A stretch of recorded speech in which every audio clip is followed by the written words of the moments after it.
ઈશ્વરને હાથે જે મેરા વેરભાવથી ભીષ્મ દાદો કેવો બુદ્ધિશાળી, મહાભારતનું પાત્ર ભીષ્મ જેવું કોઈ બુદ્ધિશાળી નહીં, ભીષ્મ જેવું કોઈ મહાન નહીં. મહાભારતમાંથી ભીષ્મનું પાત્ર કાઢી લો, મહાભારતમાં કંઈ ન બચે મારા ભાઈ બહેનો.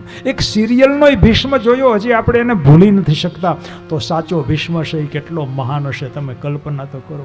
આ ભીષ્મ દાદાને ખબર હતી કે હામે પક્ષે જે છે ને પાંડવોના પક્ષે ભગવાન કૃષ્ણ કોઈ સામાન્ય નથી, એ બ્રહ્મ છે, ઈશ્વર છે. અને છતાંય આવો બુદ્ધિશાળી ભીષ્મ કૌરવોનો પક્ષ લે. આપણા મનમાં પહેલો વિચાર આવશે, શા માટે કૌરવોનો પક્ષ લીધો? શું ભીષ્મ દાદાને ખબર નહોતી કે સામે ભગવાન છે?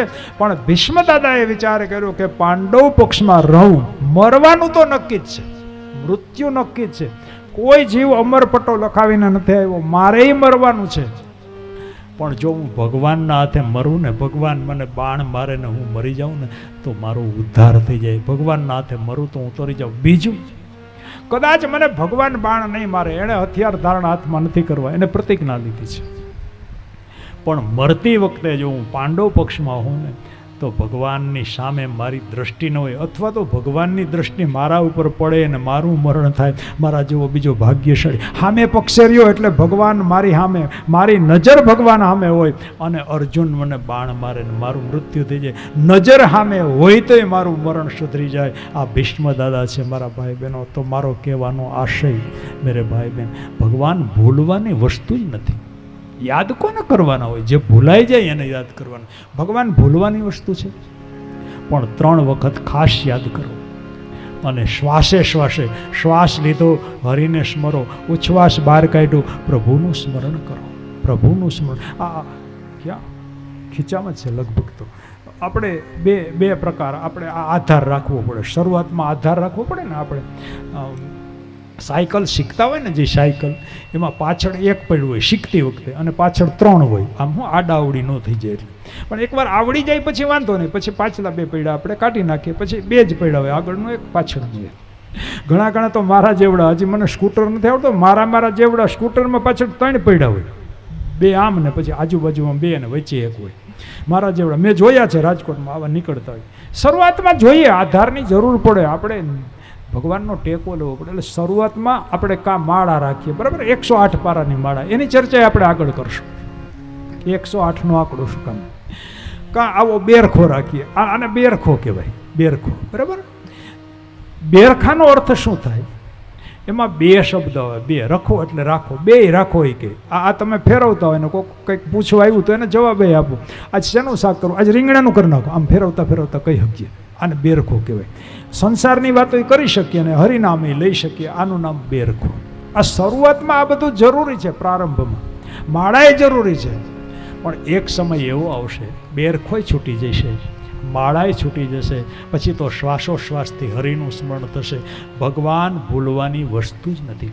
જ્યારે હું ને તમે બેરખો લઈને બેસીએ, હું ને તમે બેરખો લઈ અથવા તો માળા લઈને બેસીએ, ધ્યાન દેજો મારે ભાઈ બહેન, આપણે ભગવાનને યાદ નથી કરતા. શબ્દ બરાબર સાંભળજો. જ્યારે હાથમાં માળા આવે, જ્યારે બેરખો હાથમાં આવે ને, ત્યારે સાવધાન થઈને સાંભળજો મારા ભાઈ બહેનો. ભગવાને આપણને યાદ કર્યા છે. જ્યારે ભગવાન આપણને યાદ કરે ના, ત્યારે જ આપણા હાથમાં આવે, બાકી આ ન આવે મારા ભાઈ બહેનો. જ્યારે માળા હાથમાં આવે, જ્યારે બેરખો હાથમાં આવે, સમજી લેજો ભગવાને આપણને યાદ કર્યા છે. એટલે જ આપણા હાથમાં આ વસ્તુ આવી, તો જ આપણે ભગવાનને યાદ કરી. આપણે શબ્દ વાપરીએ ને, આપણને હેડકી આવે ને, હેડકી, ત્યારે આપણને કોક યાદ કરે છે એવું આપણે બોલીએ. તો જ્યારે આ હેડકી ઉપડે ને માળાની ને બેરખાની, સમજી લેજો ભગવાન આપણને યાદ કરે છે, ઈશ્વર યાદ કરે છે. બાકી ઈશ્વર છે ને ભૂલવાની વસ્તુ જ નથી. ગોતવાનું કોને હોય? જે ભૂલાઈ ગયું હોય, જે ખોવાઈ ગયું હોય, એને ગોતવાનું છે. ઈશ્વર છે ને એ ખોવાવાની વસ્તુ જ નથી, એને ક્યાંય ગોતવાના જ નથી, અંદર જ બેઠો છે. ખાલી આપણે એને સ્મરણ, એને યાદ કરવાનો છે. તો બાપ 1 કરોડ કામ પડતા મૂકીને ઈશ્વરને યાદ કરી લો. આપણે તો એમાંય પાછું બાના તો કરવામાં આપણે ક્યાંય પાછા ન પડીએ. માણસને કોઈ પૂગી જ નથી. ભગવાનને છેતરી લેવો માણા એવો છે. હા, ભગવાને ઘણી વાર બિચારો ચિંતા કરતો, આ મારા બનાવેલા મને બનાવે, એના બનાવેલા એને બનાવે. ઈશ્વરને પણ છેતરી લે. એક બાપા 80 વર્ષે મરણ પામ્યા અને મૃત્યુલોકમાં ગયા અને યમરાજા એની ઓફિસમાં જરાક ચા પાણી પીવામાં વાર લાગી છે, ઘરવાળાએ મોડી બનાવી છે, યમરાજાને આવવામાં જરાક ઓફિસમાં વાર લાગી, ના જીવડો ભોગી ગયો યમરાજાની ઓફિસમાં. માણા ન્યાય હખણો તો રહી નહીં, એટલે યમરાજા આવી પહેલાં જરાક લાવ્યો ને ચોપડો તો તપાવું, મારા આયુષ્ય કેટલું લખ્યું છે, અને બરાબર એણે ચોપડો તપાયો ને પાનું ગોઈતું પોતાના નામનું, એમાં 80 વર્ષ લખ્યા હતા. 80 વર્ષ. એ કે ના છે તો બરાબર, પણ માણા જુઓ કેવો બુદ્ધિશાળી છે. બાજુમાં કલમ પડી હતી, સાય હતી, ખડિયામાં કલમ બોળી, અને અહીં આમ લખાય ને એમાં વચ્ચે લીટી હોય ને પછી નીચે આંકડો, એમાં પાછો એણે ઉપર લીટો કરી દીધો, હેઠે હોય એવો ઉપર, એટલે આટલામાંથી હું થઈ ગયું, આટલામાંથી નવડો થઈ ગયો, નવડો. 10 વર્ષ ત્યાંથી ગટકાઈને આવી ગયો. આ માણાની જાત છો. યમરાજા બિસાડો માથું ખંજવાળ્યું કે લખ્યું તો એ કે બાપા નવડો જોઈ લ્યો. આમાં મેં કાંઈ ત્યાં જ કર્યું છે મારા વાલા. ઈશ્વરને પણ છેતરે, એમાંય બાના કરે, બાપા હવારમાં અમને ટાઈમ ન હોય, હજારો કામ હોય, 1 કરોડ કામ મૂકીને ભગવાનને યાદ કરી લો. અને અહીંયા એવું નથી લખ્યું નાક દબાવીને કલાક બેહો.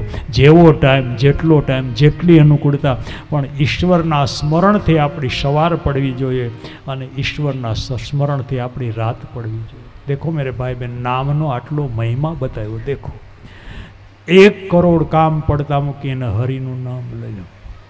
ઉનકે નામ સે દિન ઉગતા હૈ, ઉનકે નામ સે દિન ઉગતા હૈ, नाम से ढलती शाम मनवा जप ले हरि का नाम, मनवा जप ले हरि का नाम, जप ले हरि का नाम. એનું નામ લઈએ, સવાર પડે ને નામ સ્મરણથી શરૂઆત થાય, અને આપણે શયન કરીએ એ પણ સ્મરણથી થાય. તો મેરે ભાઈ બહેન, નામનો આટલો મોટો મહિમા છે. 1 કરોડ કામ પડતા મૂકીને આપણે તો બાના કરીએ, આખોથી ઢહેડા કરીએ ને કે રાતે નવરા પડશું તો 2 માળા કરીશું. હું પથારી ભેગા નસકોરા 2 બોલતા હોય, માળા ક્યાંથી 2 થાય? સવારમાં ઉઠીને પહેલા વહેલા હરિસ્મરણ થવું જોઈએ. ભૂલવાની વસ્તુ જ નથી આ, પછી યાદ કરવાનો પ્રશ્ન જ ક્યાં છે? પણ કદાચ આપણે સંસારી રહ્યા કામ હોય, કોઈ વિરોધ નથી મારા ભાઈ બહેનો. બધા કર્મો આપણે કરવા જોઈએ. ભગવાને કામ સોંપ્યા છે, એ કામ પડતાય નથી મૂકવાના. આપણે કર્મો કરવાના, જે ફરજો સોંપી છે બરાબર બજાવવાની છે, પણ ભગવાનને ભૂલવાના નથી. એ અર્થમાં 1 કરોડ કામ પડતા. આ 4 લક્ષણો બુદ્ધિશાળીના બતાવે. બાપજી, કલિયુગનો જીવ મંદ બુદ્ધિનો થશે, કલિયુગનો જીવ શક્તિહીન થશે. તો બાપજી, જીવ માત્રનો ઉદ્ધાર થાય એવો કોઈ સરળ માર્ગ બતાવો ને. બાપજી એ વ્રત નહીં કરી શકે, બાપજી એ તપ નહીં કરી શકે, બાપજી એ જપ નહીં કરી શકે. એ કઠિન બધું એને પડશે, કારણ કે બુદ્ધિમંત અને આળસુનો પીર એ નહીં કરે, શક્તિહીન બની જાવે, શક્તિ રહેશે જ નહીં. બાપજી, તમારા મેળવવાના જેટલા સાધનો છે, અમારા બહેનો વ્રતો કરે. દેખો, ભગવાનને મેળવવા માટે બહેનો શું કરે? અમારા બહેનો વ્રતો, ભાઈઓ ઓછા કરે, બહેનો બહુ વ્રત કરે. બહુ જ વ્રતો શેના માટે છે બહેનો? ભગવાનને મેળવવા માટે. જો આપણે તો વ્રતો કર્યા નાનપણમાં, પણ ભગવાનને માટે ઓછા કર્યા. આપણા હાલતા ચાલતા ભગવાન માટે આપણે વ્રતો કર્યા. અમારા બહેનો નાના હતા ને ત્યારે ગોયરમાં પૂજે, ગોયરમાં નાના બહેનો ગારાના ગોયર બનાવે ને એને પૂજે પછી, અને પછી માગે કેવું? જુઓ, ભગવાનને મેળવવા માટેના વ્રતો છે, પણ કેવું માગે? બેનો શું માગ્યું હતું? ગોરમાં રે હાહુ દેજો હવા દિયા એટલે આમ જીભના ચટાકાવાળા હાહુ દેજો. હાહુ જો ચટાકાવાળા હોય ને તો વહુ બેટાને વાહે મળે ને, હેડી વાહે વાળ વાહે એડી પીવે ને પછી એમ હોય, બીજું કંઈ આમાં ન હોય. તો મારો કહેવાનો અર્થ હાહુ દેજો હવા દિયા, વહુ બેટા આજ તો પુડલા કરી નાખો. હા બાબા, બરાબર છે, તમારી વાત બહુ સાચી. રોટલા તો રોજ ખાય, પુડલા એ બાને આપણને નહીં મળે ને, આમાં બીજો વાંધો. એટલે બેનો અમારા ખાસ માટે ગોરમાં રે સાસુ દેજો સવા દિયા. બીજું, ગોરમાં રે હહરો દેજો ભૂખ ખાડવો, ઘરે ઘરે ભૂખો થાય. એટલે વળી બહુને કે બેટા જરાક હલાવી નાખો ને હીરો, બીજું કંઈ નહીં આમાં હલાવવાનું, બીજું કંઈ ન હોય. જરાક આ કર નાખો, જરીક આ કર, એ બને આપણને મળે, બીજું કંઈ નહીં. હહરો ભૂખાડવો, હાહુ હવાદવાળી. અને ત્રીજું અમારા બહેનો જે માગે છે, ઓહો ભાઈઓ કાન ખોલીને સાંભળી લેજો હો, અમારા બહેનોએ ત્રીજું હું માગ્યું, ગોરમાં ગોરમાં રે કંથ દેજો.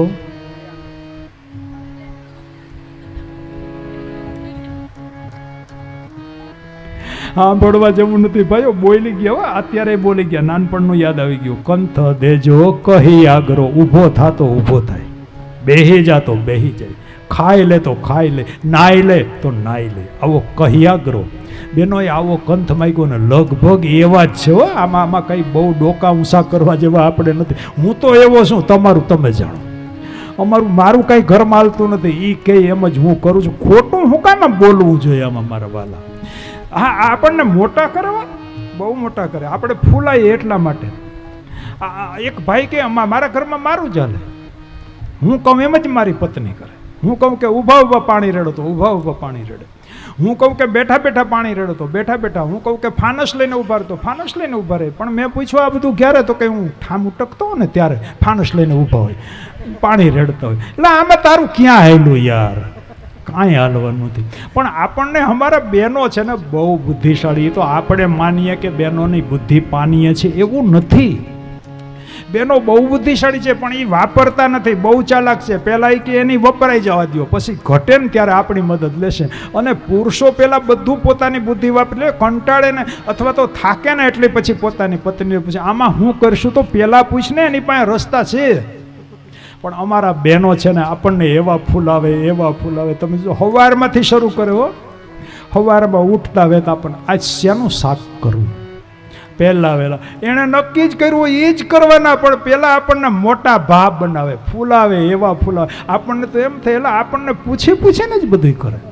એટલે આપણે શું કહીએ, એક કામ કરો, રીંગણાનું કરી નાખો. ઓહો, છોકરાઓને નથી ભાવતું, તો એક કામ કરો, ભીંડાનું કરી નાખો. તમને 50 નાજ પાડે, તમે જેટલું કહો ને એ નાજ પાડશે. હું કામે ખબર છે? એણે ઢોકળાનું આગલી રાતે હાથી રાખ્યું છે, એને કરવા છે ઢોકળા, પણ આપણને મોટા ભાવ બનાવે. આપણને પૂછીને આપણો કહ ખેંચી લઈને પછી છેલ્લે કે એક કામ કરું, હમણાં કેટલાય દીથી ઢોકળા નથી. તો ગુડો ને યાર, તમે રાતે હાથી નાખ્યું છે, અમને બધી ખબર છે, હું કામ કારણ વગરના અમને હેરાન કરો છો. પણ એવા મોટા ભાવ બનાવે, એવા મોટા ભાવ બનાવે, કોઈનું હાલતું જ નથી હો. અમારા જેવા વ્યાસપીઠથી સ્વીકારી લઈ, તમે તમારું જાણો મારા ભાઈ બહેનો. તમારા ઘરની હું સ્થિતિ મને તો ખબર હોય નહીં, સ્વાભાવિક છે. પણ કોઈનું એક ભાઈ નવો પરણીને, નવો જ પરણેલો, અને દોસ્તારોએ સલાહ દીધી, જો આજ પહેલો દિવસ છે પરણ્યો, એને પહેલે દિવસથી બૈરા ઉપર ધાક જમાવી દેજે, પછી તારું નહીં હાલો જિંદગી પર, પછી પસ્તાઈશ. પહેલે જ દી ધાક બેહાડી દે. એટલે ઓલી બિચારી નવી પરણેલી, અને આણે પહેલે દીથી શરૂ કર્યું, સવારે ઉઠીને એ બાથરૂમમાં ગરમ પાણી મૂકી દે, નહીતર આમ કરીને અટકી જાય. અને ઓલી બિચારી ફળ ધ્રુજે. બિચારી નવી પરણીને આવી, નવું ઘર, નવા માણસો, અજાણી વસ્તુ બધી, એટલે બિચારી બીવે. ટુવાલ મૂકી દે નહીતર, હાબુ મૂકી દે નહીતર, આમ કરીને અટકી જાય. ને ઓલી બિચારી નવી ગભરાઈ કે હું કરી નાખવાનું છે. અઠવાડિયું આમ આવેલું, પછી ઓલીને એમ થયો અઠવાડિયાથી નહીતર કરે, હું કરવાનું આજ જરાક. એટલે બિચારીએ હિંમત કરીને પૂછ્યું બીજે દિવસે. આણે હુકમ કર્યો, ગરમ પાણી મૂકી દે નહીતર, ટુવાલ મૂકી દે નહીતર, હાબુ મૂકી દે નહીતર. એટલે ઓલીએ હળવેરીને પૂછ્યું નહીતર કે હાથે લઈ લે. આમાં બીજું કંઈ હું તને નથી કહેતો. તો પછી પહેલેથી જ હાથે લઈ લે ને યાર, હું કામ ધાક જમાવે છે. પછી છેલ્લે બધા ડોયલું લઈને હાથે જ રખડતા હોય. શરૂઆતમાં ઠીક છે, થોડી વાર હાલતું હોય, થોડોક ટાઈમ. બાપ મારો કહેવાનો આશય, કલિયુગનો જીવ મંદ બુદ્ધિનો થશે. કલિયુગનો એ વ્રત નહીં કરી શકે. અમારા બહેનો તો હજી થોડા ઘણા વ્રત કરી શકે. અમારા બેન જુઓ તો ખરા, અમારી દીકરીઓ 5 દિવસ મોડું ખાય, મીઠા વગરનું. એક ટાઈમે મીઠા વગરનું થાળીમાં આવે ને, થાળીનો ઘા કરીએ. હું મોરું થું બનાવ્યું. બિચારી એ માપસર નાખ્યું હોય તોય પાછા માગીએ. એટલે ઓલી બિચારી શું કરે, પછી વાટકો ભરીને ઘા કરે. એટલે મરી ગયા, ખાવું એટલું ખા. તારી માં નાખતા ભૂલી ગઈ એટલે માગહ ને, આમાં ઓછું નથી, તારામાં ઓછું છે. એ પછી મીઠું ઠપકારે રાખે ને ખાધે રાખે. મારો કહેવાનો આશય મેરે ભાઈ બહેન, અમારા બહેનો 5 દિવસ, પણ બહેનો આપણું વ્રત કેવું છે મને ખબર છે, બહુ હરખાવું. 5 દિવસ મોરું ખાય ને છઠ્ઠે જીદે દાંત વાળે મીઠાનો, એ બીજી ભાતનો હોય, એના કરતાં 5 દી થોડું થોડું ખાધું હોત તો હું વાંધો હતો. કળિયુગનો જીવ વ્રત નહીં કરી શકે. અમારા બહેનો હજી થોડું ઘણું કરી શકે છે, શક્તિ છે ને, શક્તિ રૂપા છે, એ હજી કરી શકે. આપણા તો વ્રતે બીજી ભાઈ જાતના ભાઈઓ 2 વ્રત, અમારા બહેનો તો ઘણાય વ્રત કરે. આપણે ભાઈઓને વર્ષમાં 2 વ્રત કરવાના હોય. એક રામનવમી, રામનવમી આપણે બધા રહીએ છીએ ને તેથી વ્રત કરીએ આપણે, અને એક જન્માષ્ટમી, 8મને દી આપણે વ્રત કરીએ. 2 દિવસ આપણે વ્રત કરીએ.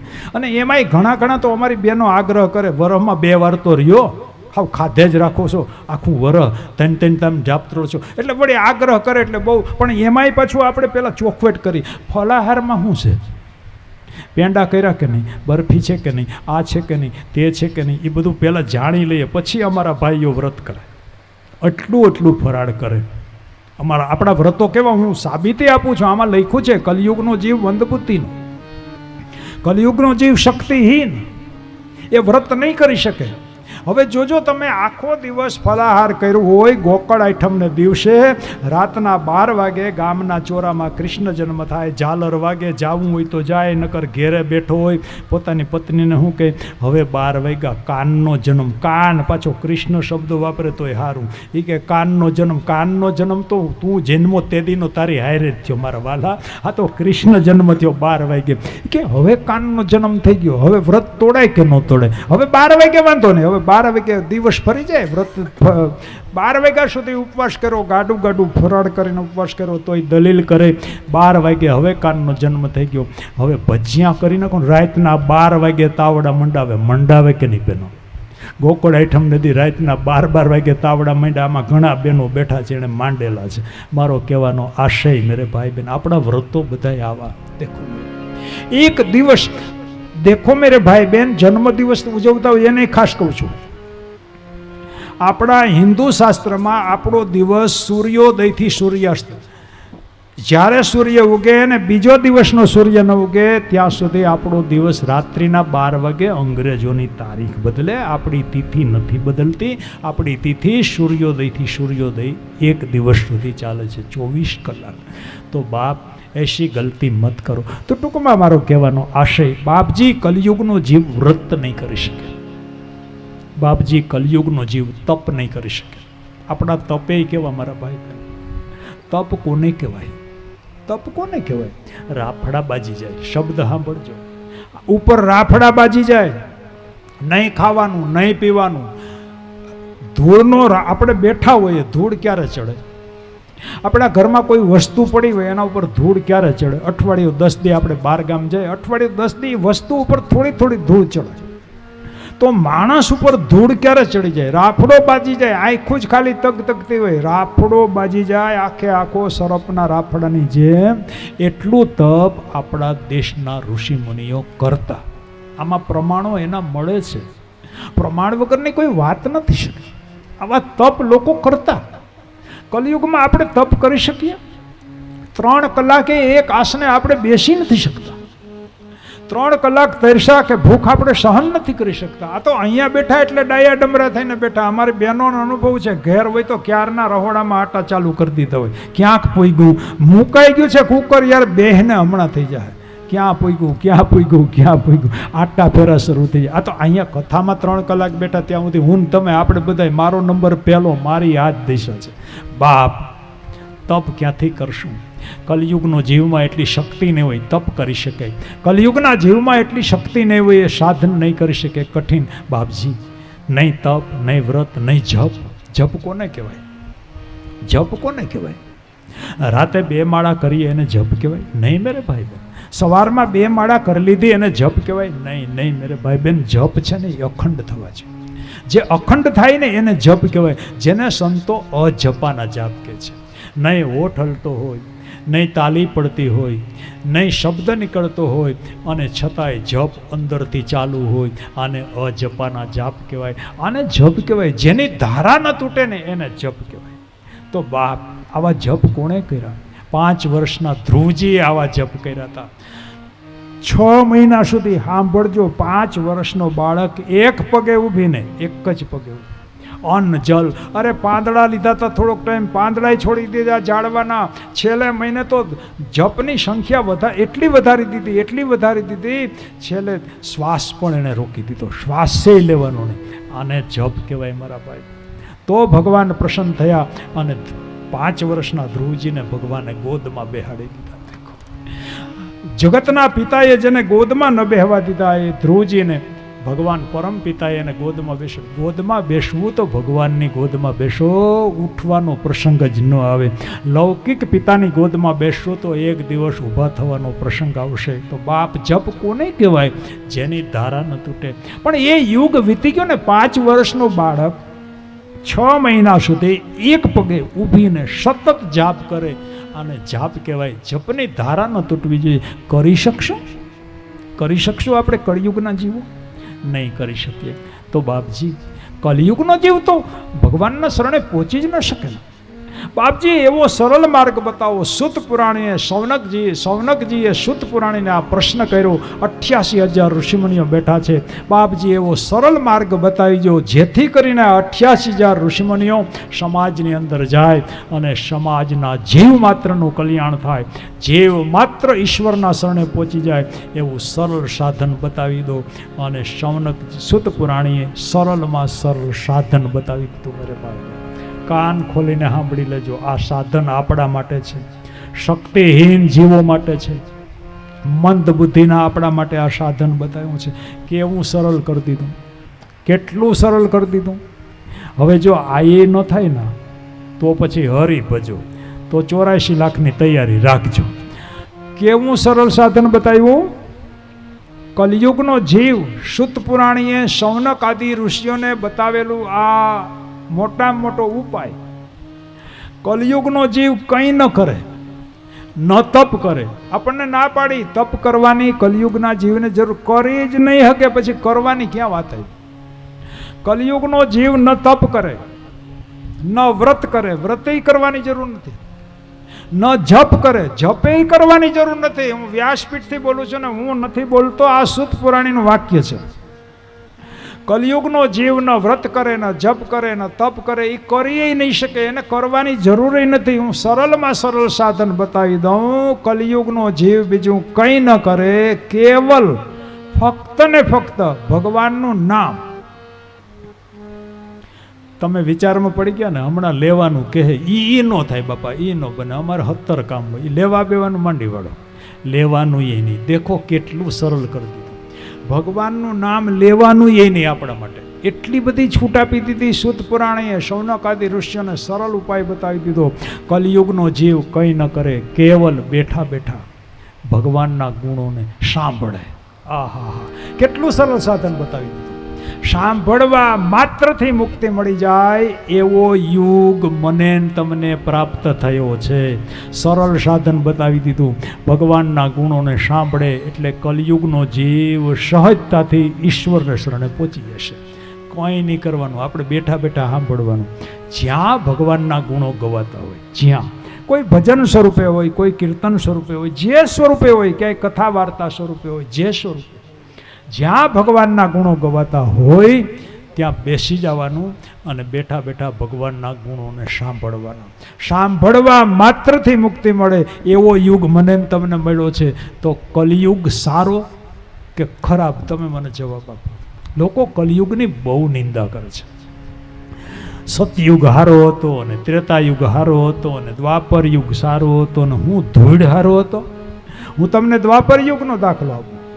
ભગવાન કૃષ્ણ જ્યારે સાક્ષાત બિરાજે છે, આપણે જરા તુલના કરીએ. આપણને યુગ મળ્યો એ સારો કે એ યુગ સારો? દ્વારિકાધીશ હાજર છે, ભગવાનની હાજરી છે. ભગવાન હજી સ્વધામ ગયા નથી. દ્વારકાધીશ દ્વારિકામાં બિરાજે છે. મહાભારતનો પ્રસંગ છે, તમે બધા જાણો છો. દ્વાપર યુગનો સમય, કળિયુગનો હજી પડછાયો નથી પડ્યો. કૃષ્ણ જન્મ ક્યારે થયો? દ્વાપર યુગની સમાપ્તિનો સમય. 125 વર્ષ બાકી હતા દ્વાપરને. પછી કળિયુગ આવવાનો હતો. ભગવાન 125 વર્ષ ધરતી ઉપર રહ્યા. એમાં 25 વર્ષમાં 11 વર્ષ વૃંદાવનમાં રહ્યા પ્રભુ, બરાબર?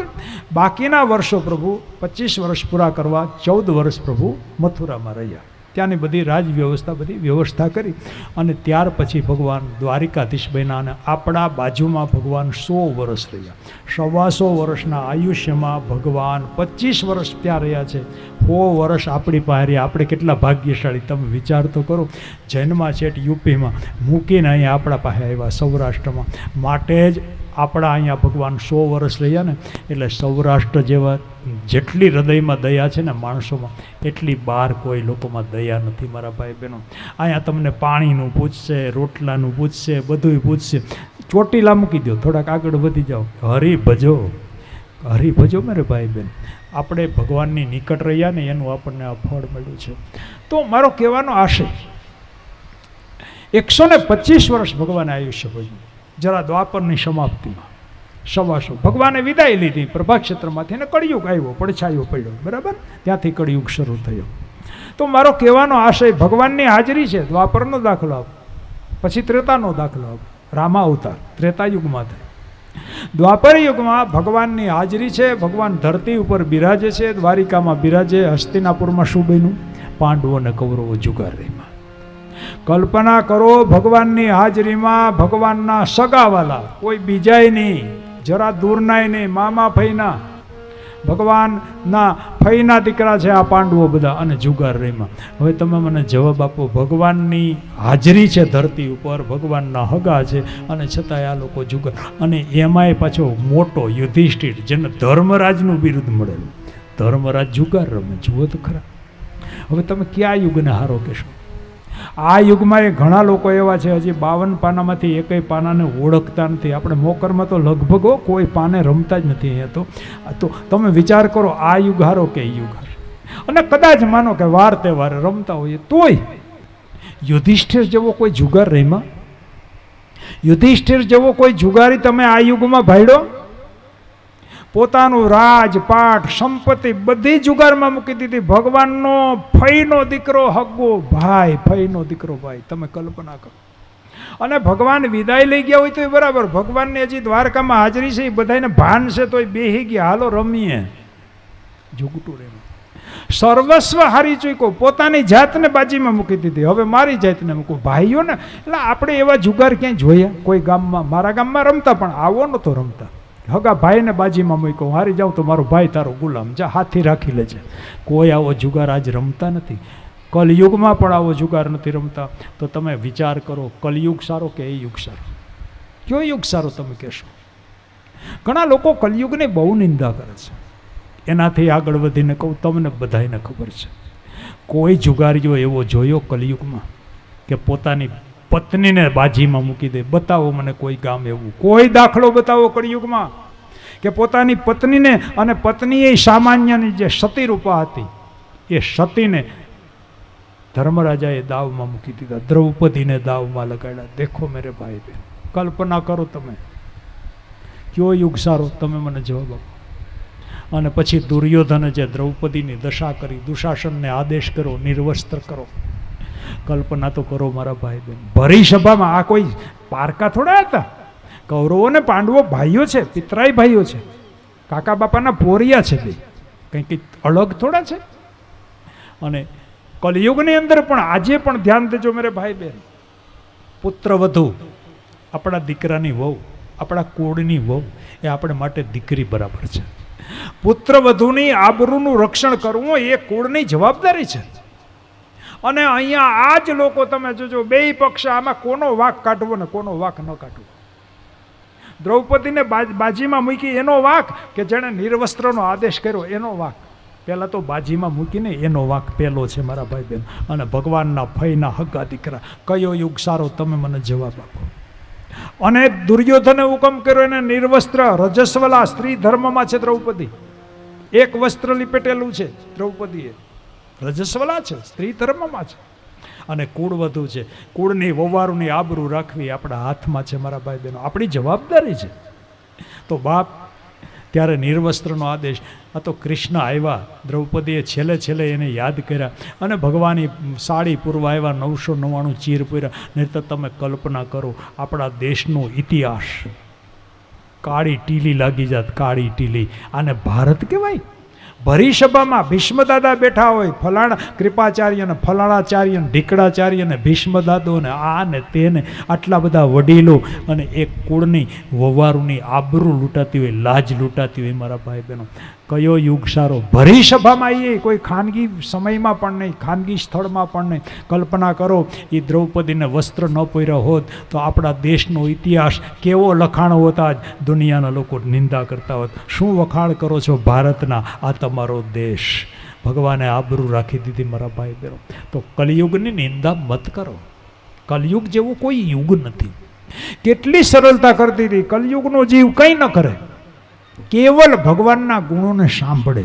સાંભળવા માત્રથી જીવ ઈશ્વરના શરણે પહોંચી જાય. દેખો કેટલું સરળ સાધન. હવે આ એ આપણાથી થાય તો આ એ નથી થતું. લ્યો, ગામમાં કથા બેઠી હોય, જવું હોય તો જાય, ન જવું હોય તો નોય જાય. આમાં કંઈ થોડો એવો નિયમ છે. નો જ નથી જવું, લ્યો તો ગામના ઓટલા ભાંગીએ, બાકી કંઈ કથા મંડપમાં પહોંચાય એવું. અને કદાચ માની લો અહીંયા મંડપ સુધી તમે પહોંચી ગયા તો એ કથા સાંભળાય એનું કંઈ નક્કી નહીં હોય. આજુબાજુમાં હારા માણસો બેઠા હોય તો કથા સાંભળાય, પાડોશી બાજુમાં હારું માણસ બેઠું હોય તો સાંભળો જ કરી એની કથા ચાલુ કરે. કથાઓમાં પાસે ઘણી જાતની કથાઓ હાલતી હોય. અમારે ભાઈઓ તો બહુ ઓછું, પણ અમારા બહેનો, એનું કારણ છે આમાં બહેનોનો વાંક નથી. અહીંયા તો બહેનો બધા શાંત બેઠા છે, બાકી અમુક અમુક કથામાં ભાઈઓ તો હજી થોડીક બહેનો શાંતિ ન રાખે. એનું કારણ છે ભાઈઓ, એમાં બહેનોનો દોષ નથી.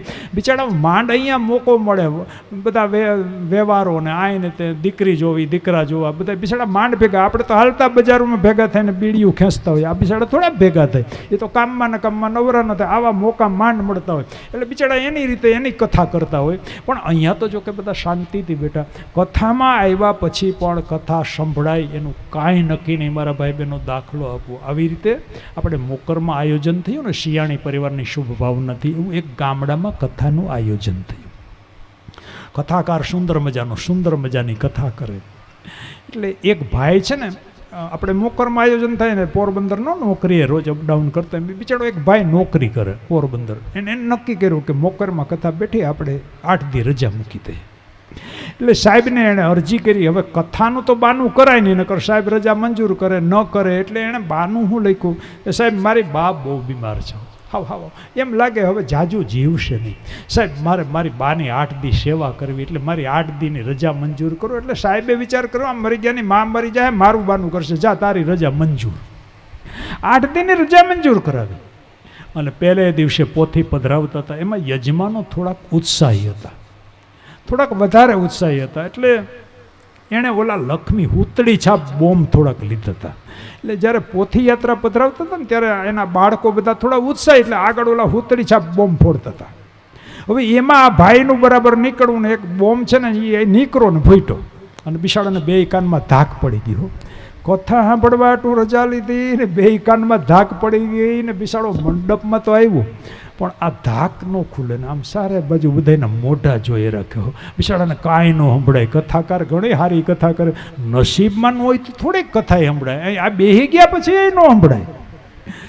8 દી સુધી વિચાર કરો. હવે વાસ નોકરીએ જવાય નહીં, કારણ કે બાનું એવું કર્યું, બા બીમાર છે. બીજું બાનું કર્યું તો હજી કંઈક બાનું, આમાં તો કંઈ થાય નહીં. વળી સાહેબ પૂછે કે તારી બા 1 દીમાં હાજર, કે હા એવું કરાય ને, આ બા બી બહુ બીમાર છે, અંતિમ ઘડીઓ ગણાય, શું કરવું? એટલે વિચાર કર્યો, કંઈ વાંધો નહીં, હવે રજા મૂકીને સંભળાય તો કાંઈ નહીં, કથામાં જઈને બેસું, બધાને મોઢા જોઉં. કથામાં આવીને કથા સંભળાય એનું નક્કી નહીં, એકાબીજાને મોઢા જોતા હોય. આમાં મારો કહેવાનો આશય, નસીબમાં હોય તો કથા સાંભળે. અને વળી 8મે દિવસે પછી પોથી મંદિરે પધરાવતા હતા. જરાક યજમાનો ઉત્સાહી હતા, પોથી પધરાવતા હતા. પાછી ત્યારે બાળકોએ બોમ્બ ફોડ્યો, અને આ ભાઈનું નીકળવું, બોમ્બ ફૂટ્યો ને, પહેલે બોમ્બે ધાક પડીને છેલ્લા બોમ્બે નિહરી ગયો, ધાક પાછી હતી એવી થઈ ગઈ. વિચાર કરો, પહેલે દિવસે પડી ગઈ ને છેલ્લે દિવસે પૂર્ણાહુતિ થઈ ગઈ, પછી ધાક ખુલી. નસીબમાં હોય તો સંભળાય ને મારા ભાઈ બહેનો. તો બાપ, મારો કહેવાનો આશય, કલયુગનો જીવ કંઈ ન કરે, કેવલ ભગવાનના ગુણોને સાંભળે. સાંભળવા માત્રથી મુક્તિ મળી જાય. હવે સંશય થાય કે નહીં? શંકા પડે કે નહીં? સતયુગની અંદર, ત્રેતાની અંદર, દ્વાપરની અંદર આટલું કર્યું, તપ કરે, વ્રત કરે, જપ કરે, અને તોય ભગવાન આવવાના હોય તો આવે. હો, લખ્યું છે રામાયણમાં, પ્રમાણ આપ્યું છે, જન્મ જન્મ મુનિ જતન કરાય. જતન એટલે પ્રયત્ન, જન્મો જન્મો સુધી ઋષિમુનિઓ પ્રયત્ન કરે, અંત સમય હરી આવત નાહી, તોય ભગવાન નથી આવતો. અને કલિયુગમાં એના ગુણો સાંભળીએ અને મુક્તિ મળી જાય, ઈશ્વરને શરણે ભગવાન આપણને સ્વીકારી લે. આવું બને? હું તમને દાખલો આપું.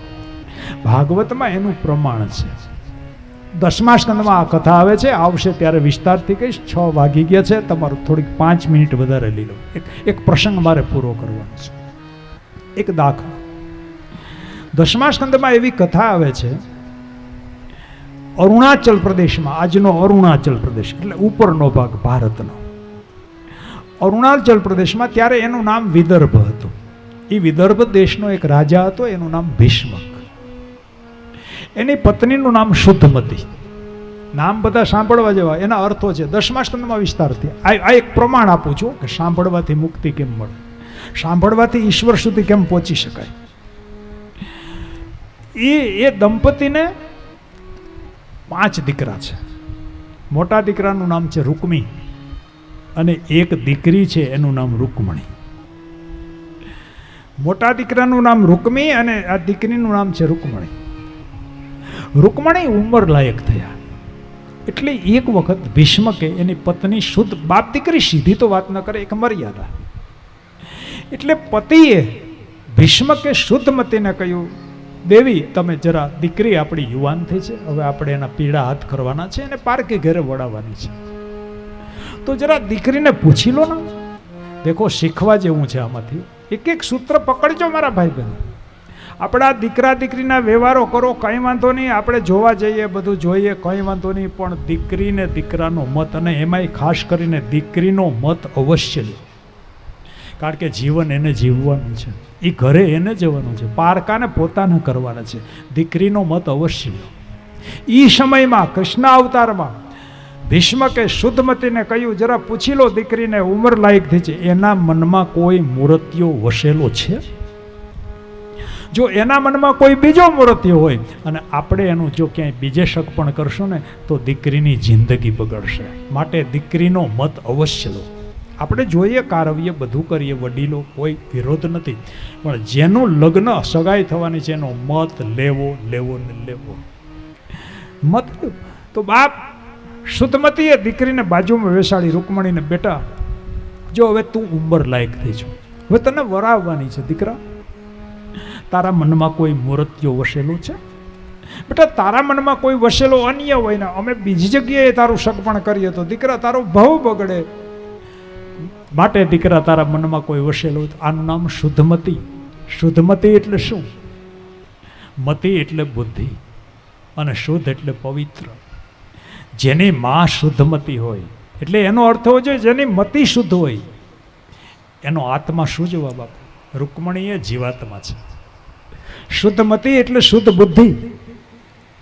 શુદ્ધમતી માં, જેની બુદ્ધિ શુદ્ધ હોય, જેની મતિ શુદ્ધ હોય, એની દીકરી આત્મા. રૂકમણી આત્મા, જીવાત્મા છે.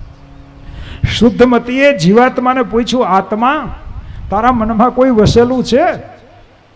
તો અમે એની હારે તારું સગપણ કરી લઈને શુદ્ધમતીની દીકરી, આત્મા રૂપી, જીવાત્મા રૂપી દીકરીએ શું જવાબ આપ્યો?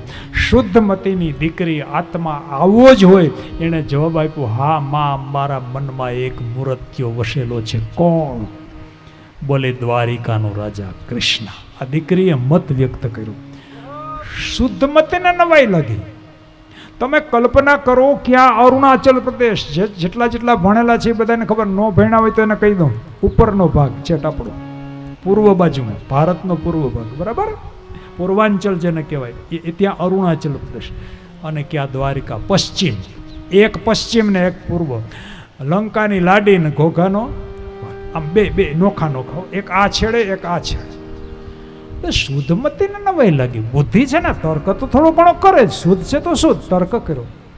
દીકરા, દ્વારિકા પશ્ચિમમાં, આપણે પૂર્વમાં, અરુણાચલ પ્રદેશ પૂર્વ. અરુણ એટલે સૂર્ય, આંચલ એટલે ગોદ, જ્યાં સૂર્ય પહેલો વહેલો ઉગે એ અરુણાચલ પ્રદેશ. સૂર્ય પહેલો ત્યાં ઉગે, પછી આપણે તરફ આવે. પશ્ચિમ અહીંયા તો આથમવાનું આ સ્થળ છે, ક્યાં ઉગવાનું સ્થળ ને ક્યાં આથમવાનું સ્થળ. તમે વિચાર તો કરો, એને 12 કલાક લાગે, હાથ ઘોડાના રથમાં બે તોય. તો તો આ કે આપણે ધરતી ઉપર જાય એ કાળમાં હાલીને જાય તો વર્ષોના વર્ષ ગઈઢા થઈ જાય ત્યાં પુગાય. હાલીને જાય તો, રથમાં જાય તો થોડોક ટાઈમ, હાથી જે હવે તો ગાડી આવી ગઈ એટલે તોય અઠવાડિયું 10 દી તો બસમાં થઈ જાય. આટલું બધું દૂર છે. શુદ્ધમતીને નવાઈ લાગી, દીકરા આ દ્વારકાધીશને તું ઓળખે છે? માં હું ઓળખતી નહોતી, પણ માં દ્વારકાની જાત્રા કરીને જેટલા લોકો અહીં આવે છે ને પાછા ફરે છે ને એ એના બહુ જ વખાણ કરે છે. માં બહુ જ વખાણ કરે છે, બહુ વખાણ એટલે બીજું કંઈ નહીં, ભગવાનના ગુણોની યાદ. દ્વારકાધીશ આવા છે, દ્વારકાધીશ આવા છે. માં એના ગુણો મેં સાંભળ્યા છે, બહુ ગુણવાન મૂર્તિઓ છે. માં એના ગુણો મેં સાંભળ્યા છે. આવા લોકો પાસે જે જાત્રા કરવા જાય ને એના ગુણોના વર્ણન કરે છે. માં એની પાસેથી મેં સાધુ સંતો પાસેથી એના ગુણ સાંભળ્યા છે. દીકરા માત્ર સાંભળીને નક્કી કરી લીધું, હા માં તે એને જોયો છે? ના માં મેં એને જોયો નથી ને. કદાચ બહેનો, હું તો માનું છું એટલે કહું છું, અમારા બહેનોનો વિષય એટલે બહેનોને પ્રશ્ન કરું, કદાચ રૂકમણીએ આ કાળિયાને જોયો હોત ને તો કદાચ નાએ પાડી દેતો. એનું કારણ કે આ ઓલો રૂપનો અંબાર, રૂકમણી રાજકન્યા છે, રૂપનો અંબાર છે. રૂકમણી પાણી પીતા ને તો એના ગળામાંથી દેખાતું પાણી દેખાય, પાણી પીવે. આવા રૂપાળા રૂકમણી, કારણ કે રાજકુંવરી છે મારા ભાઈ બહેનો, આવી રાજકુંવરી. અને જો જોયો હોત તો કદાચ ના એ પાડી દેત. એના બાપા આ જોડું જામે નહીં, એક કાળિયો ને એક રૂપનો અંબાર. જોયો નથી? નહીં મેં જોયો નથી. તમે કોઈ દી બાપા જોયો નથી તો માં મળવાની ક્યાં વાત આવે? તો ખાલી સાંભળીને, સાંભળવા માત્રથી હા માં મેં એના ગુણો સાંભળ્યા છે. વિચાર કરો, આપણો જે સિદ્ધાંત છે, શુદ્ધ પુરાણીએ શૌનકજીને કહ્યું કળિયુગનો જીવ કંઈ ન કરે, કેવલ ભગવાનના ગુણોને સાંભળે. રૂકમણી એટલે આપણે બધા જીવાત્મા, આપણે જીવાત્મા બધા રૂકમણી છે, જીવ માત્ર રૂકમણી છે. દ્વારકાધીશ એ પરમાત્મા છે. આત્માને પરમાત્મા હારે પરણાવવાનો છે, એ રીત બતાવી છે. આમાં કળિયુગનો જીવ શું કરી શકે? રૂકમણીએ શું કર્યું? મેં એના ગુણો સાંભળ્યા છે, માટે મેં નક્કી કર્યું મારે એની હારે પરણ. લૌકિક વ્યવહારમાં જોજો મેરે ભાઈ બહેન, આપણા સમાજમાં પણ આપણી દીકરી ઉંમર લાયક થાય એટલે આપણે શું કરીએ? દીકરીને આપણા સમાજના જે આજુબાજુના ગામના મૂર્તિયા હોય ને એના ગુણોના આપણે વખાણ કરીએ. દીકરા ફલાણા ગામમાં ફલાણાનો દીકરો છે ને બહુ સારો છે, બહુ સારો છે. પછી કેવો ખારો હોય તો આપણે બધા જાણીએ, પણ વખાણ કરીએ કે નહીં? એના ગુણો આપણે આપણી દીકરીઓને સંભળાવીએ એટલે આપણી દીકરી એના ગુણ સાંભળે એટલે એના પ્રેમમાં પડે. પ્રેમમાં પડે તો જ હા પાડે લગ્ન, નહીંતર હા ન પાડે. સીધો સાધો દાખલો છે. જો પ્રેમ ન જાગે તો હા ન પાડે. ઘણા એમાંય ગોટાળા કરી જાય. જોવા જાય ને જ્યારે દીકરાને બાપ, ત્યારે સ્વાભાવિક છે દીકરીનું બાપ પૂછે તો ખરું ને, દીકરાને કાંઈ વ્યસન નથી? ના રે ના, અમારા દીકરાને કાંઈ વ્યસન નથી, કોઈ પાન માવા ફાંકી કાંઈ નહીં હો. તો તમારો દીકરો કંઈ નથી ખાતો, બસ બાપા એક એલચી ખાય ખાલી, અમે ચોખવટ કરી દઈએ જેથી કરીને તમને દુઃખ ન લાગે. ઓહો બાપા તમારો દીકરો એલચી ખાય, રોજ ન ખાય, જેથી પી ગયો હોય ને એટલે વાસનો આવે ને તેથી જ ખાય. અરે તમારી ભલી થાય, પીવે છે? ના બાપા રોજ નથી પીતો. એ તો જેથી હાથમાં હાથ ફેરો જુગારમાં હારી ગયો હોય ને તેથી આમ જરા કંટાળો આવે ને આમ નિરાશ થઈ ગયો હોય તેથી છાટો પાણી જરાક લે છે. અરે તમારી ભલી થાય, પીવે છે ને રમે છે, રોજ ન રમે. ઘરમાં જેથી હાથ ફેરો આવી ગયો ને હાથમાં કંઈક આવ્યું હોય ને તેથી રમી નાખે, બાકી રોજ રમતો નથી. હવે આમાં બાકી હું રહ્યો તો એ પાછા વાતું તો એવી કરે, અમારો દીકરો ખારી એલચી જ ખાય. ત્યાં શું વાંધો આવે? કાંઈ મોટિયું કરવામાં તો કાંઈ પૈસા બેહતા નથી. બાપ કેવલ ગુણો, એક લૌકિક દીકરી આપણી સામાન્ય મૂર્તિયાના ગુણ સાંભળી અને દીકરી હા પાડે છે એના પરણવા માટે, તો આ તો અસામાન્ય મૂર્તિઓ છે. દ્વારિકામાં કોણ છે? રાજા રણછોડ છે. મારો કહેવાનો આશય એ પરમાત્મા છે, દ્વારકાધીશ પરમાત્મા છે, રૂકમણી જીવાત્મા છે. જીવાત્માએ ભગવાનના ગુણો બીજા ઋષિમુનિઓ પાસે, સાધુ સંતો પાસે સાંભળ્યા. ક્યાં પૂર્વ ને ક્યાં પશ્ચિમ, તમે વિચાર તો કરો. અને છતાંય રૂકમણી કે મારે એની સાથે લગ્ન કરવા છે, આવો નિર્ણય થયો. હવે જુઓ મારા ભાઈ બહેનો, ભગવાન સાથે જીવ જ્યારે પરણવાનો વિચાર કરે ને ત્યારે જીવને પહેલું વિઘ્ન ઘરમાંથી આવે. રૂકમીએ વિરોધ કર્યો, મોટા ભાઈ નહીં, ક્યાં એ કાળિયો ને ક્યાં મારી બેન રૂપનો અંબાર, મારી બેન હું એને હારે નહીં પરણાવું, ક્યાં એ ગોવાળીઓ ને ક્યાં આપણે રાજા મહારાજા. એ રાજકુમારી કંઈ ગોવાળિયાને પરણે, એક પછી એક અવગુણો કહેવા માંડ્યો, પણ રૂકમણીએ ગુણો સાંભળ્યા હતા ને એકય અવગુણ કાનમાં, પરણું તો એને પરણું. પણ રૂકમીએ વિરોધ કર્યો અને દીકરા મોટા થઈ જાય ને પછી માવતરનું ન હાલે. માવતરને કહી દે તમે સાનામાના બેહો, જમાનો બદલી ગયો, તમને ખબર ન પડે, મારી બેનને હું મારી રીતે પરણાવીશ. માવતર બિચારા સાનામાના બેહી ગયા. આજકાલના દીકરાઓ આવું બોલે છે, દીકરા જમાનો નથી બદલાણો, તું બદલી ગયો. જમાનો ઈ ની છે, ઈ જ પવન, ઈ જ પાણી, ઈ જ અગ્નિ, ઈ જ સૂર્ય, ઈ જ ચંદ્ર. હું બદલું? તમે મને જવાબ. આપણે બદલી ગયા, આપણે. તો મારો કહેવાનો આશય, ગુણ સાંભળવાથી ભગવાન અરે કેમ વિચાર આવે પરણવાનો? ભગવાનના ગુણો સાંભળીએ એટલે જીવને પરણવાનો વિચાર એટલા માટે આવે, ગુણ સાંભળવાથી ભગવાન ઉપર પ્રેમ જાગે. ભગવાન ઉપર પ્રેમ જાગે એટલે જીવને ભગવાન અરે પરણવાનો વિચાર આવે. સીધો હિસાબ, રૂકમણીને કૃષ્ણ ઉપર પ્રેમ થયો અને દુનિયાનો પહેલો વહેલો લવ લેટર શબ્દ આમાં આવે છે, પ્રેમ પત્ર. કોણે લખ્યો? રૂકમણીએ ભગવાન ઉપર લખ્યો છે. પહેલો પ્રેમ પત્ર દુનિયાનો રૂકમણીએ દ્વારકાધીશને લખ્યો છે. અને ત્યારે ટપાલી કાંઈ હતા નહીં, એટલે અમારા ભૂદેવને તૈયાર કર્યા. સુદેવ નામના ભૂદેવ પત્ર આપ્યો. કેવો સુંદર મજાનો પત્ર, 7 શ્લોકનો પત્ર છે. 10મા સ્કંદમાં એની ચર્ચા વિસ્તારથી કરશું. કાંટો ભાગ્યો જાય છે, તમારી 15 મિનિટ વધારે લીધી, હવે 5 જ મિનિટ વધારે નહીં લો. આમ માંડ હાથમાં આવ્યા, 2 દી તો વૈયા ગયા, 6 જ દી રહ્યા. પાછા થોડા હાથમાં આવવાના છે. માંડ બંધાણા હો, નાળાથી નાળા બાંધીને રાખ્યા હતા, માંડ બંધાણા. તો બાપ રૂકમણીએ સુંદર મજાનો પત્ર તૈયાર કર્યો. 1-2 વિચાર રૂકમણીના બતાવું. શું કામે? જે સુત પુરાણીએ કહ્યું કે કલયુગનો જીવ કેવલ ભગવાનના ગુણોને સાંભળે ને ભગવાનના શરણે, ક્યાં અરુણાચલ પ્રદેશ પૂર્વ ને ક્યાં પશ્ચિમ, ઈશ્વરના શરણે જીવ પૂગી ગયો. રૂકમણી રૂપી જીવાતમાં અરુણાચલ મૂકી અને પશ્ચિમમાં દ્વારકાની અંદર નિવાસ કરવા લાગ્યો. ભગવાનને શરણે જીવ પૂગી ગયો કે ન પૂગી ગયો?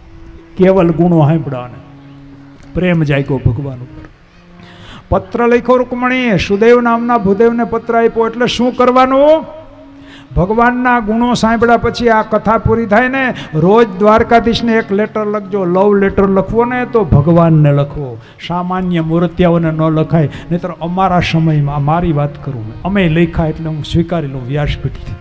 કારણ કે ત્યારે આ મોબાઈલ તો હતા નહીં. હવે તો હગાઈ થાય એટલે પહેલી વહેલી ભેટ, હા બધાને ખબર છે. જો નવો મોબાઈલ લીધીને એ ઊંચા માયલો, હા વળી અવાજ થોડોક નબળો સમજાય તો જામે નહીં, ઊંચા માયલો. અને પછી દીકરી તો બિચારી શું હોય, ઘરમાં મોબાઈલ કરતી હોય, ઘરના સભ્યો બધા આજુબાજુમાં આટો મારતા હોય, ઓલો તો બહાર જઈને મોબાઈલ કરી લે એકાબીજા. પણ આ દીકરી બિચારી શું કરે, હરમાતી પછી મોબાઈલ આવે ને એટલે એનો મોબાઈલ આવે એટલે બિચારી આમ આઘા પછી થોડીક થાય કે ઘરના કોઈ સભ્યો હોય ને તો થોડીક શરમ આવે. માતા પિતા હોય, ભાઈ ભાભી હોય, ભાઈ બહેન હોય, એટલે બિચારી એક બાજુ જઈને, અને કદાચ નાનું ઘર હોય તો બિચારીને મોકોય ન મળે હોય, તોય ઓલાનો ફોન આવે એટલે ઉપાડવો તો પડે બેનો, એમાં તો કંઈ હાલે નહીં, નકર પછી દખ લાગી જાય. એટલે અમારી દીકરીઓ બિચારી ઓલો લાંબી વાતો કરે, અમારી બહેનો ખાલી એ હા સમજી જવાનું, ઓલાનો ફોન હશે, નકર હા ને હું ન થતું હોય. એ હા ભાઈ, હા એ ભય નથી, એ તમારો એ થવાનો છે. એને ભય તો કેમાં કમસે કમ મોબાઈલમાં આવું હાલતું હોય. પણ પહેલાં છે ને લેટરો લખતા, મેં લખ્યા છે, હજી પડ્યા મેં હાંસવા છે. કારણ કે એ વાંચવા જેવા હોય, એમાં જે લખ્યું હોય ને એ માયલું પાછું કાંઈ ન હોય જિંદગીમાં.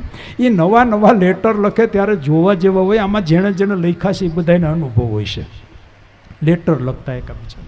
મારે એ બાપોદર આવતા, મુરભાઈ બેઠા, એ સાક્ષી છે. પછી ખોટું હું કામ બોલવું યાર, સાચું હોય એ સ્વીકારી લેવું પડે. તો મારો કહેવાનો હશે, રૂકમણીએ પત્ર લખ્યો છે. પત્ર લખો પણ રૂકમણી જેવો પત્ર લખો. રૂકમણી એ જીવાત્મા છે, દ્વારકાધીશ પરમાત્મા છે. જીવાત્મા રોજ દ્વારકાધીશને પત્ર લખે. કેવો સુંદર મજાનો પત્ર લખ્યો. 1-2 વાક્યોમાં હું તમને સમજાવી દઉં. પત્રમાં પહેલો શ્લોક લખ્યો, હે દ્વારકાધીશ. પત્ર વાંચીને ભગવાન ડોલવા માંડ્યા સિંહાસન ઉપર. શું લખ્યું રૂકમણીએ પત્રમાં? લવ લેટર, પહેલો વહેલો લવ લેટર. પણ કેટલો સુંદર મેરે ભાઈ બહેન. આપણે રોજ કથા સાંભળ્યા પછી રોજ સવારે ઉઠીને એક પત્ર રવાના કરો દ્વારકાધીશને. હે દ્વારિકાના નાથ, જાલજે મારો હાથ. આ રૂકમણીનો પત્ર છે. મારે શિશુપાલ આરે હથેવાળો નથી કરવો, મારે તો ગોપાલ સાથે પણ. એક શિશુપાલ, એક ગોપાલ, બેયની પાછળ પાલ શબ્દ આવે. 10મા સ્કંદમાં કથા વિસ્તારથી કહીશ, કાંટો ભાગ્યો જાય છે. માટે સંક્ષેપમાં અને ત્યારે જો સમય હોય તો સમય પ્રમાણે બાપા, પછી ઉઘરાણીઓ ન કરતા કાંઈ. હા, તો બાપ પત્રમાં પહેલો શ્લોકમાં શું લખ્યું? હે દ્વારકાધીશ સાંભળી લો, તમે એવી ભ્રમણામાં નહીં રહેતા કે તમે સોનાની દ્વારિકાના રાજા છો એટલા માટે હું પરણવા માટે તૈયાર થઈ. તમારી સંપત્તિને હું નથી વર્તી, તમારા ગુણોને હું લગ્ન, તમારા ગુણો સાથે પરણું છું, સંપત્તિને હું નથી વર્તી. માટે મનમાં કાંઈ હોય તો કાઢી નાખજો. વળી એમ થાય હોનાની નગરી છે ને એટલે કદાચ ત્યાંથી અહીં લાંબા થતા હશે. સંપત્તિને હું નથી વર્તી. મેરે ભાઈ બહેન, મારી બહેનોને ખાસ વિનંતી કરું, મારી દીકરીઓને, કે જ્યારે સગપણ જુઓ ને ત્યારે સંપત્તિ નહીં જોતો, સંસ્કારો જોજો કે મૂર્ત્યાના કેવા સંસ્કારો છે. સંસ્કાર હશે ને તો સંપત્તિ નહીં હોય ને તો આવશે, કમાઈ લે, અને સંસ્કાર નહીં હોય ને સંપત્તિ હશે ને એ માંડી દે, કલબમાં જઈને બેસે, બીજું કંઈ નહીં. તો મારો કહેવાનો આશય પહેલો પત્ર, પહેલું સૂચન આ કર્યું. જો મારે સંપત્તિને વરવું હોય તો તમારો માસીનો દીકરો, શબ્દ સાંભળજો, શિશુપાલ અને કૃષ્ણને હું સગપણ છે. કૃષ્ણ અને શિશુપાલ માસીય ભાઈઓ છે, શબ્દ બરાબર સાંભળજો. દેવકીની બેન, કૃષ્ણની માતા દેવકી, દેવકીની બીજી બેન દમઘોષ જે રાજા હતો એની સાથે પરણાવે, એને દમઘોષનો દીકરો આ શિશુપાલ. બે માસીય ભાઈ બેન છે. હું બેનનું નામ ભૂલી ગયો એટલે મારે વિસ્મૃતિમાં કાલે યાદ આવશે તો કહીશ. માસીય ભાઈ બેન છે, ભાઈઓ છે બે, કૃષ્ણ અને શિશુપાલ. જો મારે સંપત્તિને વરવું હોય તો શિશુપાલ પણ રાજા છે, મોટો રાજા છે, સંપત્તિ એની પાસે છે. હું સંપત્તિને નથી વરતી, મેં તમારા ગુણો, હું વારે વારે ગુણ શબ્દ ઉપર ભાર મૂકું, કારણ કે શુદ્ધ પુરાણી આપણને સીધો માર્ગ બતાવી દીધો. કલિયુગનો જીવ કંઈ ન કરે. દ્રૌપદી પેલી રૂકમણીની જેમ ભગવાનના ગુણોને સાંભળે. દર્શન ન થાય કંઈ વાંધો નહીં, એના ગુણો સાંભળો રોજ. સાંભળવા માત્ર ઉપરથી પ્રેમ જાગશે, અને પ્રેમ એક વખત જીવને ભગવાન ઉપર પ્રેમ જાગી જાય પછી એ જીવને ભગવાન હારે પરણવાનો વિચાર આવશે, આવશે, આવશે ને આવશે. એક લૌકિક દીકરી પણ મૂર્તિયાના ગુણ સાંભળે અને પ્રેમ જાગે એટલે એની હારે પરણવાની હા પાડે. તો આ તો અલૌકિક મૂર્તિયાના ગુણ છે મેરે ભાઈ બહેન. આઠ આપણે સાંભળવાના છે. તો બીજું કંઈ નહીં કરવાનું. પત્રમાં બીજું શું લખ્યું રૂકમણીએ? કદાચ તમને એમ થશે ભગવાન કે આ ભાગેડું લગ્ન છે, કારણ કે આમાં તો અપહરણ જ કરવાનું છે, સીધી વાત છે. ભાઈએ નક્કી કર્યું શિશુપાલ હારે પરણાવવાની છે, મારે તમારી સાથે લગ્ન કરવા છે. શિશુપાલમાં ગુણ નથી, તમારામાં ગુણ છે, મારે ગુણને વરવું છે. ભગવાન તમને કદાચ એમ થશે કે ભાગેડું લગ્ન છે એટલે દાયજા બાયજામાં કંઈ આવશે નહીં, નહીં કબાટ આવે, નહીં શેટી પલંગ આવે, નહીં સ્કૂટર આવે, નહીં ફ્રીજ આવે, નહીં ફોન આવે, નહીં ફિયાટ આવે, દાયજામાં કંઈ આવવાનું જ નથી. તો મારે શું કામ અહીંથી સેટમાં લાંબા થવું? એ એટલો મોટો પંથ કાપીને ક્યાં પશ્ચિમ અને ક્યાં પૂર્વ, ક્યાં આ છેડો ભારતનો ને ક્યાં ઓલો છેડો, આટલો બધો પંથ ક્યાં કેમ કાપવું? તમને કદાચ એવો વિચાર આવે ને માંડી વાળો, તો માંડી ન વાળતા હો. દાયજામાં ભગવાન હું ખાલી હાથે નથી આવવાની તમારે ઘરે, સાંભળી લેજો. મારો ભાઈ કદાચ મને કાંઈ નહીં આપે, પણ ભગવાન મેં નાનપણમાં બહુ વ્રત કર્યા છે. આ વ્રતનું જે પુણ્ય છે ને એ પુણ્યનું ભાતું દાયજામાં લઈને હું આવવાની છું. મારી માતાઓ, આપણે આ સંસ્કારો લઈને જવાના છે સાસરે. અને મારા ભાઈઓને વિનંતી કરું, સંસ્કારી દીકરી પસંદ કરજો મારા ભાઈઓ, જીવન સુધરી જશે મારા ભાઈ. એ સંસ્કારનું ભાતું લઈને આવશે ને, આપણું જીવન છે ને એ પ્રભુમય બનાવી દેશે. તો બાપ, મારો કહેવાનો આશય, કલિયુગનો જીવ બીજું કંઈ ન કરે, કેવલ બેઠા બેઠા ભગવાનના ગુણને સાંભળે. સાંભળવા માત્રથી મુક્તિ મળી જાય. આ પહેલો વહેલો લવ લેટર દુનિયામાં લખાણ.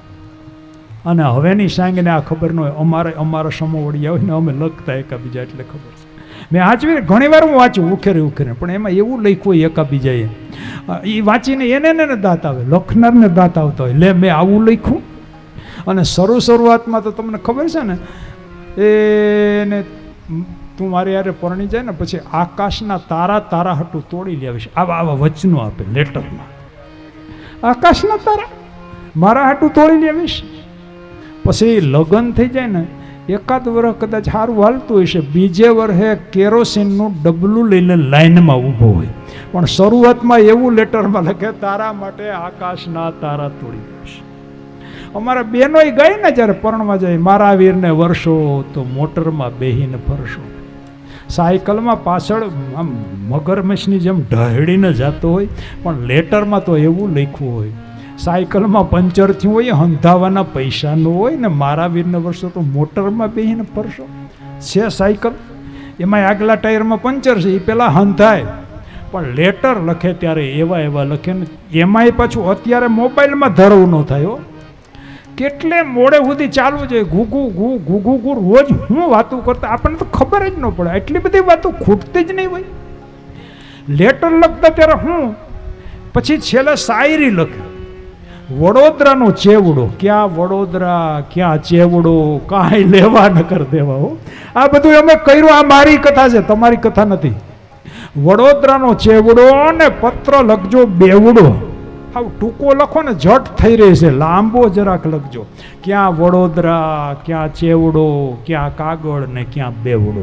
વાંસી વાંસીને તું બેવડો વરી જાય, ટૂંકમાં પતાય મારા વાલા, જિંદગી ભર પછી બધું હાલવાનું છે એ ખબર છે, પણ લેટરમાં એવું લખે તો મારો કહેવાનો આશય, કલિયુગનો જીવ કંઈ ન કરે, કેવલ ભગવાનના ગુણોને સાંભળવા માત્રથી મુક્તિ મળે એવો સુંદર મજાનો યુગ મને તમને કલિયુગ પ્રાપ્ત થયો છે.